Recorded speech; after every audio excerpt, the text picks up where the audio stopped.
Bonjour à tous, bienvenue. Aujourd'hui, nous sommes en compagnie de Marc Djokic, premier violon de l'Orchestre classique de Montréal, qui sera à l'affiche de notre concert en webdiffusion Les Quatre Saisons. Cet événement sera diffusé en direct depuis la salle Pierre-Mercure le 30 mars prochain à 19h30, puis en rattrapage jusqu'au 13 avril. Hi everybody and welcome. So today Marc Djokic is our guest for this interview. He will be featured as one of the soloists with the Orchestre Classique de Montréal for our next virtual concert, the Four Seasons. This event will be next March 30 at 7:30 p.m. live from Pierre-Mercure Hall, and this performance will be available on demand until April 13th. So, hi Marc, how are you? Good to see you again. I really appreciate you taking the time to talk to me today and discuss the upcoming concert, which I'm really looking forward to. I think it's a great program, and I think the programming all year has just been fantastic and spectacular. And I look forward to each and every concert. So definitely talking about it. I hope you got a good 3 hours for the interview. No, I'm kidding. So, as I said before, you will be the soloist for the Four Seasons, and you are well known in the classical music sphere, but some people don't know you yet. What can you say in a few words if you had to introduce yourself? To introduce myself, well, my name is Marc Djokic. I'm a violinist, and I am the concertmaster of the OCM, Orchestre Classique de Montréal. I was originally born in Halifax, Nova Scotia, to a very musical family. My dad plays violin. My mom plays piano. They both retired now, but were professors at Dalhousie University Music Department. My sister is a very well-known Canadian cellist, Denise Djokic. And so I was born there, raised, and actually studied with my dad for quite a few years, and did a lot of my kind of higher education in the States with various teachers at various music schools there, Cleveland Institute of Music, New England Conservatory, Indiana University. And around 2007, I moved to Montreal. I was actually managed out of Toronto at the time, but my sister was living in Montreal, and she was telling me all sorts of amazing things about the city. So I thought that would be a kind of a good place to, move to and just kind of immerse myself in the musical and cultural fabric of the city, which it's so known for, around the world. And looking back all those years, I have really no regrets about my move to Montreal. I've loved every year of it. It's a fantastic city. I've met so many great musicians and people across the province of Quebec, and so I'm here sitting here, a very fulfilled and happy musician. Okay, and when did you join the Orchestre Classique de Montréal? Well, I officially joined the previous year, but I had played in the orchestra in previous years, and had even sat in as a guest concertmaster. Boris, I actually have known of Boris, the music director, for many years. And actually, my father, Philippe Djokic, and my uncle, who's a cellist, Pierre Djokic, have worked with him in years past. So there's that my family knows him well. He knows my family well. So it was sort of a reunion in a way, to actually meet him for the first time in Montreal, since his name was sort of a household name in my family. Okay, so thank you, Marc, for this short introduction. Now we know more about you. When we talk about the Four Seasons, it reminds us the beginning of spring and start of the new cycle of seasons. And traditionally, the beginning of spring means lots of events, meetings, parties. So how do you feel in this unique context, the first signs of spring, but without in-person attendance at venue for this next concert? It's an excellent question. Very artistic and musical question, if you may. It's sort of, you can already feel spring these past few days with, of course, with the weather. I had to think about that one. Yeah, I mean, definitely playing without an audience. We've already done it a few times, so we're a little used to it. And on stage, especially, we try to, think about playing for our audience, but at the same time, at the guidance of the director and also Taras, they were telling us, to really, enjoy playing and sharing music amongst ourselves, musicians. Because since we don't have a live audience, it is really awkward. So we kind of bring back the love and appreciation of music on stage amongst ourselves, the musicians, and then with that sort of share it to the cameras in the empty hall.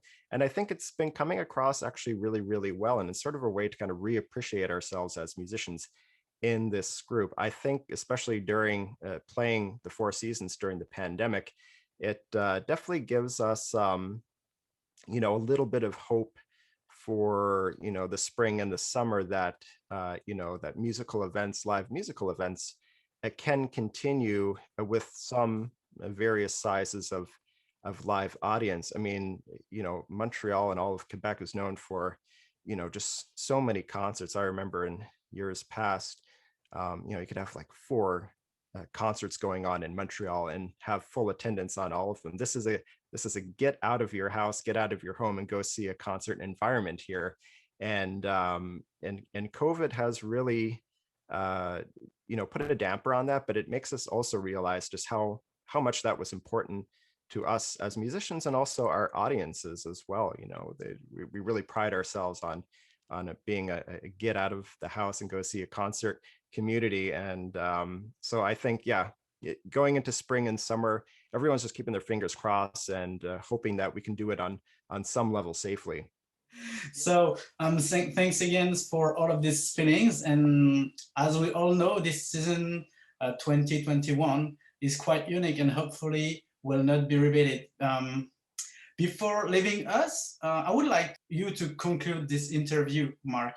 What would you like to say to our audience? Well, definitely always have a lot of words for our audience. I mean, looking at years past, thank you so much for being there with us in all our previous concerts, especially at the start of definitely a huge milestone of the orchestral history. And this is, of course, one of Canada's oldest orchestras, changing our name to the Orchestre Classique de Montréal after 80 some years.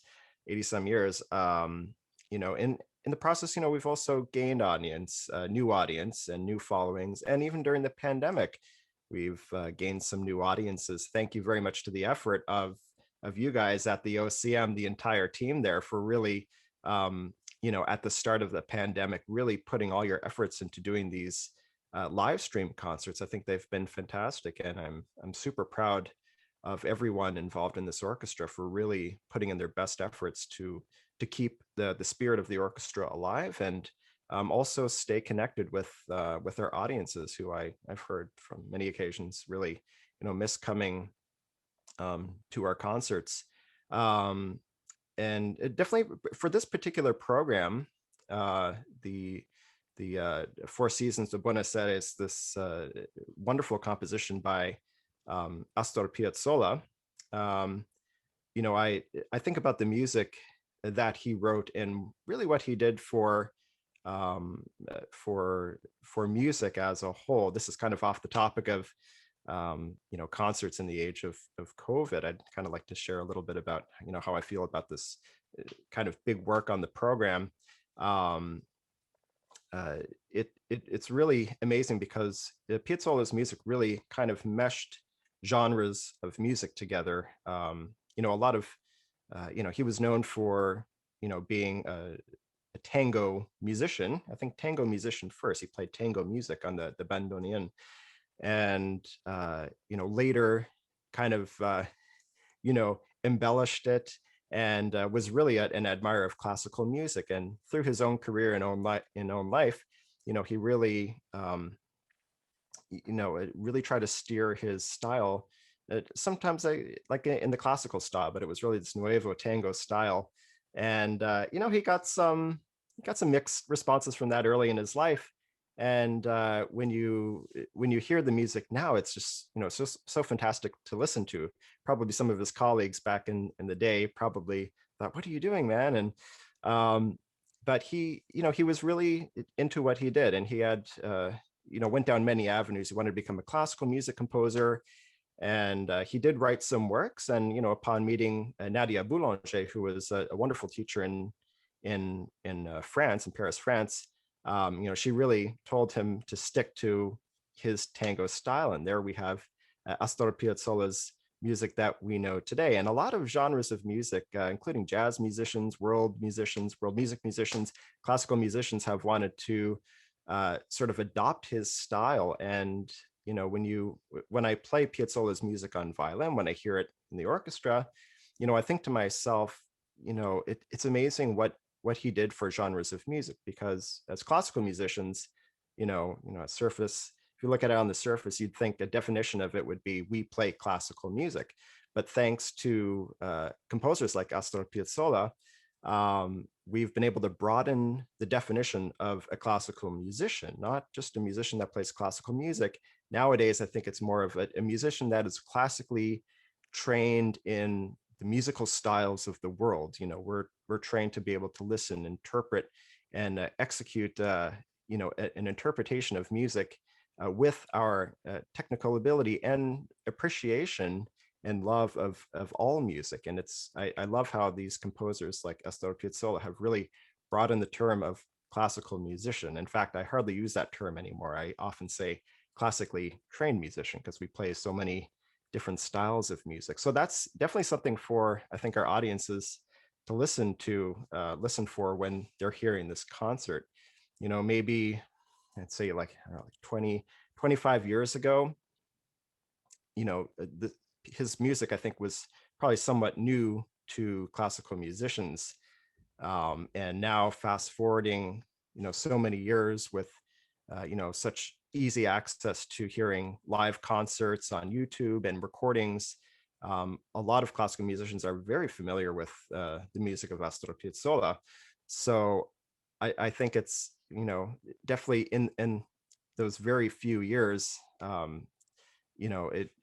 think much of our orchestra really will have a fun and very fulfilling time playing his music, just because we've had so much exposure to it. It's been popularized so much by other classically trained musicians like Yo-Yo Ma and Guidon Kramer.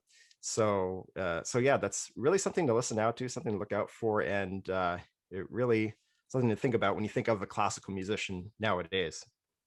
So if I understand, it's so important to you to participate and to be one of the soloists for this concert particularly. Yeah. Mm-hmm. Yeah. And especially when you think about all the other composers that we're featuring on this. Of course, we're featuring also music by Antonio Vivaldi, who is the original creator of the Four Seasons and an inspiration for many other composers to write their version of the Four Seasons. And especially our mission to promote new music as well, by well-known contemporary composers who we've played her music before, and she's going to have her work featured on our concert. So we're really honored to be able to share the stage and feature music by some of our really gifted new composers. So thank you so much, Marc, for all of your time. So save the date for the live performance, the Four Seasons, next March 30th at 7:30 p.m. This event will be on demand until April 13th. So you can get your online tickets from now, and you can visit our website to do it, orchestre.ca. So merci, Marc. Donc, thank you, Fali, for organizing this interview. It was great to be able to chat with you and share this wonderful moment with our audiences. Oh, you're welcome. So, in French, to conclude in French, merci beaucoup en tout cas. Donc, à notre public de ne pas oublier donc notre prochain concert, donc les Quatre Saisons, qui sera en web diffusion, donc le 30 mars prochain à 19h30 en direct depuis la salle Pierre-Mercure. Si vous souhaitez plus d'informations, n'hésitez pas à visiter notre site internet orchestre.ca. Merci à tous. Thank you all. Thank you, Marc. And see you soon and stay safe. Thank you. Bye-bye. Bye bye.